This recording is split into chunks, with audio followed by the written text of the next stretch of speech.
Hello and welcome to all of you. Good morning. I hope you are well. Today I am going to start the new topic of English grammar, adjective part 2, the rules of adjective, some confusing words which confuse you, and I will clear you all your confusion. Now let us start another part of adjective, the rules of adjective. जैसे कि हमने पिछले lecture में पढ़ा है adjective और इसके types, उसको डिटेल्ड में बताया था आपको मैंने। आज उस एडजेक्टिव के रूल करने जा रहे हैं हम। ठीक है, रूल्स ऑफ एडजेक्टिव।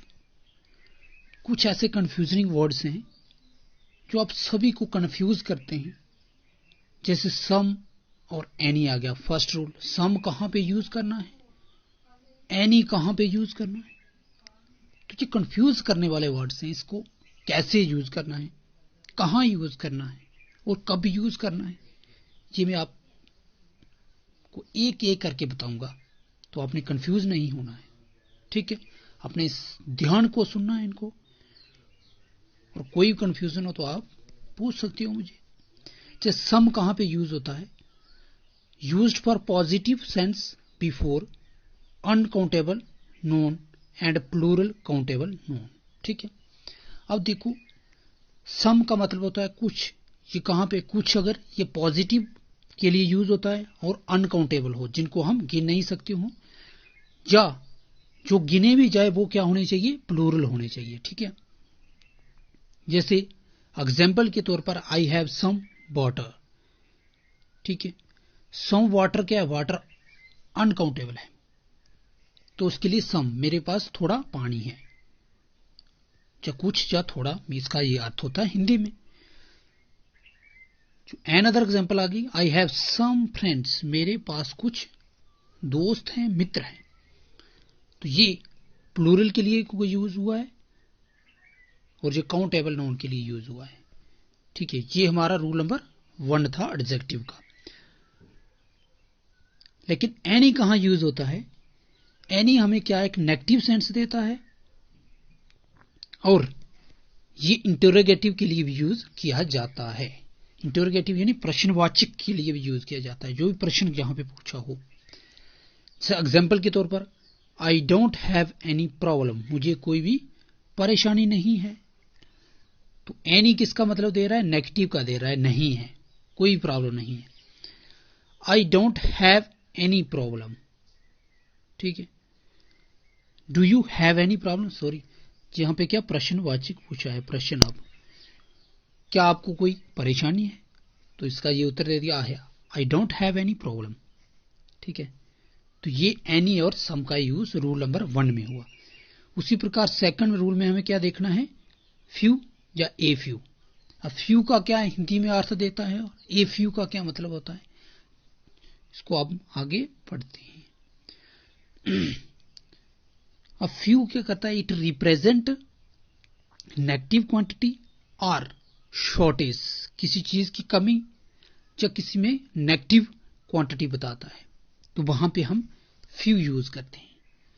जैसे Julia has a few friends, Julia has few friends, sorry ये नहीं आएगा, फ्यू फ्रेंड्स आएगा, यानी ये नेगेटिव सेंस दे रहा है, उसके पास कोई भी मित्र नहीं है या कोई भी दोस्त नहीं है उसके पास, तो ये नेगेटिव सेंस दे रहा है।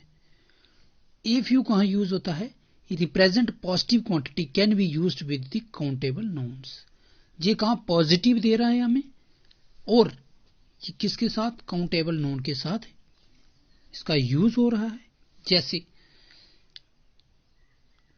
जोलिया हैज ए फ्यू फ्रेंड्स, जोलिया के पास कुछ मित्र हैं, इसमें कुछ कोई भी नहीं है, लेकिन इसमें एक या दो मित्र हो सकते हैं, फ्यू मित्र हैं उसके पास। ठीक है, थोड़े ही मित्र हैं उसके पास, लेकिन हैं, ये क्या पॉजिटिव सेंस दे रहा है हमें। तो ये आपने समझना है, हर एक रूल को समझना है। आपके एग्जाम में हर बार इस तरह से ही आपको कंफ्यूजिंग वर्ड्स पूछे जाते हैं, तो आपने अगर ये वर्ड्स अच्छी प्रकार से समझे होंगे जहां पे, तो फिर आप हर एक पेपर में एडजेक्टिव इजीली तौर पर कर सकते हो। ठीक है, उसी प्रकार अब थर्ड रूल ऑफ जो एडजेक्टिव का है वो है लिटिल या ए लिटिल। अब लिटिल कहाँ यूज होता है और इसका हिंदी में अर्थ क्या होता है, या ए लिटिल का क्या अर्थ होता है। लिटिल क्या करता है, एक्सप्रेस ए नेगेटिव क्वांटिटी और साइज, जो नेगेटिव साइज या नेगेटिव क्वांटिटी को एक्सप्रेस करता है। और ए लिटिल क्या करता है, इट रिप्रेजेंट पॉजिटिव क्वांटिटी और it can be used uncountable known, non countable known he uncountable known के साथ यूज किया जाता है। ठीक है, अब जी हमें नेगेटिव सेंस से द किचन इज लिटिल, मतलब किचन क्या है, छोटी है। There is a little source of left, ये किसके लिए, अनकाउंटेबल नोन के लिए। सोर्सेज को हम गिन तो नहीं सकते, काउंट नहीं कर सकते हैं, तो इसलिए ये ए लिटिल किसके साथ, अनकाउंटेबल नोन के लिए यूज होता है, और लिटिल किसके लिए, काउंटेबल के लिए यूज होता है। किचन को हम गिन सकते हैं, और ये एक नेगेटिव सेंस भी दे रहा है। इसके दो आप पहचान सकते हो, दो तरह से पहचान सकते हो सेंटेंस को। एक तो ये नेगेटिव सेंस दे रहा है और दूसरा काउंटेबल नोन के साथ यूज किया जाता है। ये क्या है, ये अनकाउंटेबल के यूज होता है, और ये पॉजिटिव सेंस दे रहा है बस। और रूल नंबर 4 क्या कह रहा है, लेस और फ्यूअर। अब लेस का भी यूज होता है और फ्यूअर का भी यूज होता है। लेस यूज होता है फॉर अनकाउंटेबल नोन के लिए और कलेक्टिव नोन के लिए और बल्क अमाउंट के लिए यूज किया जाता है। ठीक है, जैसे less pollution is the better for environment. ठीक है, लेस पोल्यूशन जो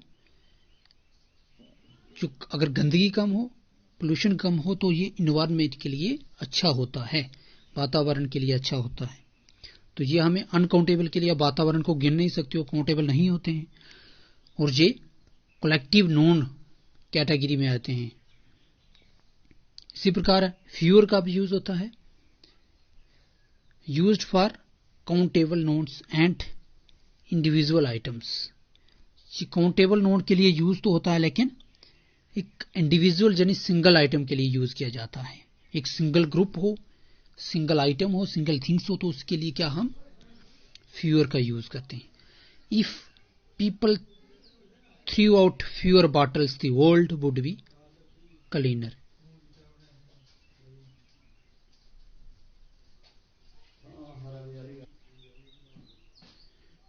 ये फ्यूअर यूज्ड, जैसे मैंने बताया आपको, काउंटेबल नोन के लिए यूज होता है और इंडिविजुअल आइटम के लिए यूज होता है। If people through out fewer bottles the world would be cleaner. अगर लोग क्या थोड़ी बोतलें फेंकते तो हमारा जो वर्ल्ड है वो साफ होगा। तो इसमें क्या है, हमें ये कंडीशनल सेंटेंस दिया है। ठीक है, पीपल इसमें क्या इंडिविजुअल ग्रुप है पीपल लोगों का। ठीक है, तो इसी प्रकार से हमने फ्यूअर यूज करते हैं। उसी प्रकार रूल नंबर 5 क्या बोलता है, मैनी कब यूज करना है और मच कब यूज करना है। Many used with plural pronoun के साथ यूज किया जाता है। ठीक है, प्लूरल नोन्स के साथ यूज किया जाता है। जैसे एग्जाम्पल के तौर पर आ गया, जैसे Rohit does not have any friends, उसके पास मित्र नहीं है। ठीक है, तो इसमें किसके साथ यूज हुआ है, ये प्लूरल नोन के साथ यूज हुआ है। और मच किसके साथ, कलेक्टिव नोन्स के साथ यूज होता है। ठीक है, और सिंगुलर नोन्स के साथ यूज भी किया जाता है। ठीक है, कलेक्टिव नोन या सिंगुलर नोन के साथ यूज किया जाता है। जैसे Rohit does not have much money, uncountable known के लिए यूज किया जाता है। ठीक है, और कलेक्टिव नोन के लिए यूज किया जाता है। ये रूल नंबर 5 है, मैनी और मच कब यूज किया जाता है।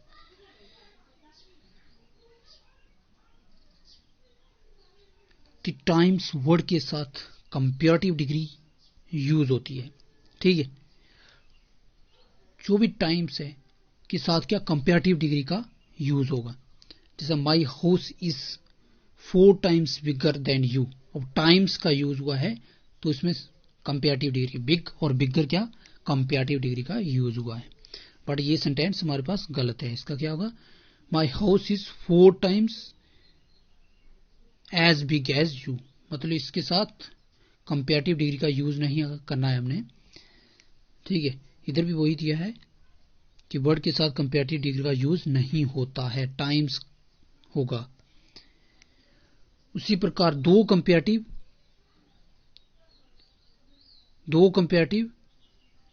शब्द, दो सुपरलेटिव डिग्री का यूज एक साथ नहीं होता, ठीक है। अगर दो शब्द दिए हैं जो दो डिग्री कंपैरेटिव डिग्री का एक साथ यूज नहीं होगा, ना ही दो सुपरलेटिव, या दूसरी कंडीशन क्या है, एक कंपैरेटिव डिग्री और दूसरी सुपरलेटिव डिग्री एक सेंटेंस में यूज नहीं हो सकती एक टाइम, ठीक है। जहां उसमें कंपैरेटिव डिग्री यूज होगी, जहां सुपरलेटिव डिग्री का यूज होगा, ये ध्यान रखना है। जैसे इसका एग्जांपल आगे, he is better than him. अब ये नहीं आ सकता he is the best than him, then भी लगाया और आपने बेस्ट भी लगाया, नहीं। इसमें जब आपने कंपैरेटिव डिग्री यूज करनी है, जहां सुपरलेटिव डिग्री यूज करनी है। उसी प्रकार डू नॉट यूज मोर या most before unique, ideal, perfect, complete, square, circular, impartial, etcetera. अब जो ये वर्ड्स दिए हैं हमारे पास, जो शब्द दिए हैं, इनके जो पीछे हमने कभी मोर और मोस्ट नहीं लगाना है, ये ध्यान रखना है। यूनिक हो गया, आइडियल हो गया, परफेक्ट हो गया, कंप्लीट हो गया, स्क्वायर हो गया, सर्कुलर होगा और इम्पायरेबल हो गया। तो इसके साथ आपने मोर या मोस्ट का प्रयोग नहीं करना है। जैसे पहली एग्जांपल इन्होंने लिखी है, this book is a most unique, तो इसके साथ ये गलत है, मोस्ट नहीं लगना है हमने, दिस बुक इज यूनिक लगना है, नहीं मोर लगना है, नहीं मोस्ट लगाना है, ठीक है। तो अब नेक्स्ट रूल ऑफ ग्रामर क्या आ गया हमारे पास, एडजेक्टिव का। तो नेक्स्ट रूल कहता है, एज तथा सो के बाद, चाहे एज लगा हो या सो लगा हो, उसके बाद हमने पॉजिटिव डिग्री का यूज होते हैं, ना कि कंपैरेटिव डिग्री या सुपरलेटिव डिग्री का, ठीक है। तो बोल रहा है एज हो या सो हो, उसके बाद जो भी अगर डिग्री यूज करनी है आपने, तो पॉजिटिव डिग्री का यूज होगा, सिर्फ पॉजिटिव डिग्री का, ना कि कंपैरेटिव डिग्री का होगा, ना सुपरलेटिव डिग्री का यूज होगा। जैसे एग्जांपल के तौर पर, Sunil is as intelligent as बिनत, ठीक है। अब बिनत से वो क्या ज्यादा इंटेलिजेंट है, तो इसके साथ हमने एज यूज किया, यानी पॉजिटिव डिग्री का यूज किया। इसके बीच ना सुपरलेटिव का डिग्री का यूज हुआ, ना कंपैरेटिव डिग्री का। इसी प्रकार he is not so fat as, अब ऊपर वाला एज था और नीचे वाला क्या है, सो और एज है, लेकिन दोनों के साथ क्या पॉजिटिव डिग्री का यूज हुआ है। आई होप आपको समझ आई होगी अच्छी प्रकार से। जो नेक्स्ट 10th नंबर रूल है एडजेक्टिव का, क्या कहता है कि TW2 का यूज हमेशा पॉजिटिव डिग्री के लिए से पहले ही होता है, और 2 का प्रयोग कहां होता है, पॉजिटिव डिग्री से पहले होता है, ये ध्यान रखना, TW2। और 2 के साथ TW2 लगा हो तो इसके साथ TO2 का भी यूज होता है, ध्यान रखना। एक सेंटेंस में TW2 लिखा है तो उसके साथ दूसरा TO2 भी होगा। जैसे एग्जाम्पल के तौर पर, he was too weak to walk, too weaker to walk, ये गलत सेंटेंस है। क्यों गलत है, क्योंकि इसके साथ कंपैरेटिव डिग्री का यूज हुआ है। वीकर क्या होती है, कंपैरेटिव डिग्री होती है, तो इसका हमने पॉजिटिव डिग्री का यूज करना है। He was too weak to weak, ठीक है, TW2 और 2 साथ लगा, मतलब वो इतना वीक है तो उसके लिए चलना जो मुश्किल है। तो इसका मतलब आप सेंटेंस ऐसे भी लिख सकते हो, he was too weak to difficult walk, ऐसे भी लिख सकते हो, या जैसे दिया है ऐसे भी लिख सकते हो। इसी प्रकार 11th नंबर रूल्स क्या कहता है एडजेक्टिव का, हमें कि ऑल का भी यूज करना है, होल का भी यूज करना है। दोनों का मीनिंग सेम होता है, बट इसका जो यूज है वो अलग अलग होता है। अब ऑल का मतलब होता है सब या सब के सब, ये मतलब होता है हिंदी में।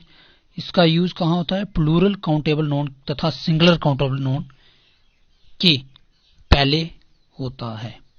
जहां प्लूरल काउंटेबल नोन हो या सिंगुलर अनकाउंटेबल नोन हो, तो उन दोनों से पहले हम किसका ऑल का यूज करते हैं। जैसे ऑल दी बुक्स और वर ओल्ड, सभी जो किताबें हैं वह पुरानी थी।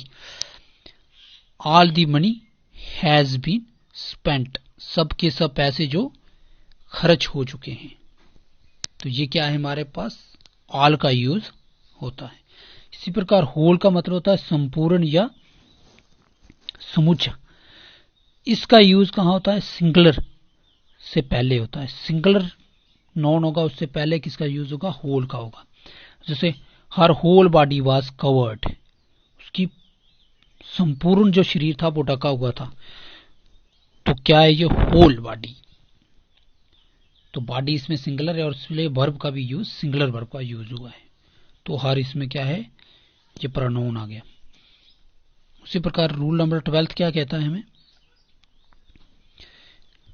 मच और मैनी का भी यूज होता है। मच का यूज होता है क्वांटिटी के लिए होता है तथा सिंगुलर काउंटेबल नोन के पहले होता है। ये किसी भी क्वांटिटी को शो करना हो तब होता है, या सिंगुलर नोन अनकाउंटेबल नोन से पहले किया जाता है। एग्जाम्पल के तौर पर, I don't know much money has he spent his marriage.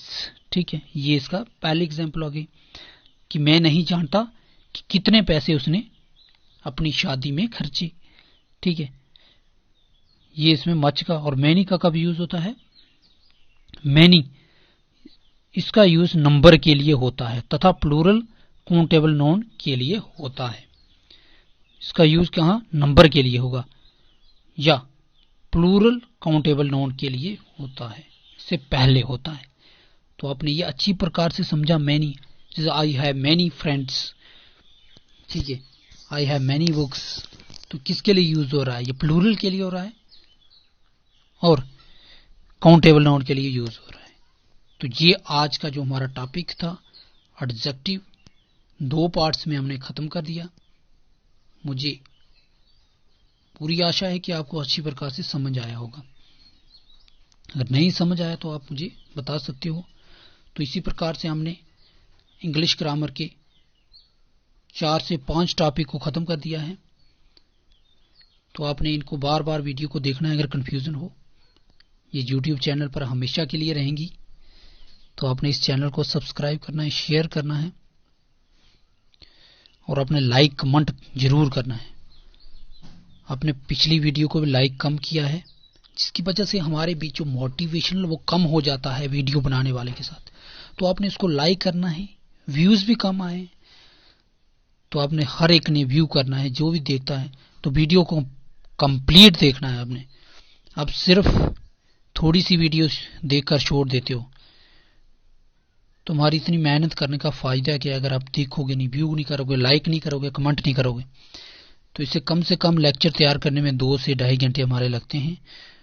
तो इसलिए आपने इस वीडियो को शेयर करना है, कमेंट करना है, लाइक करना है, जिससे हमारे जो मोटिवेशनल जो एक वीडियो बनाता है, जो टीचर होता है, उसको सिर्फ मोटिवेशनल की जरूरत होती है, आपके लाइक और कमेंट शेयर की जरूरत होती है, ताकि उसके अंदर जो उत्साह है वो और पैदा हो और अच्छी से अच्छी वीडियो बनाने का प्रयास करें। जय हिंद, जय भारत।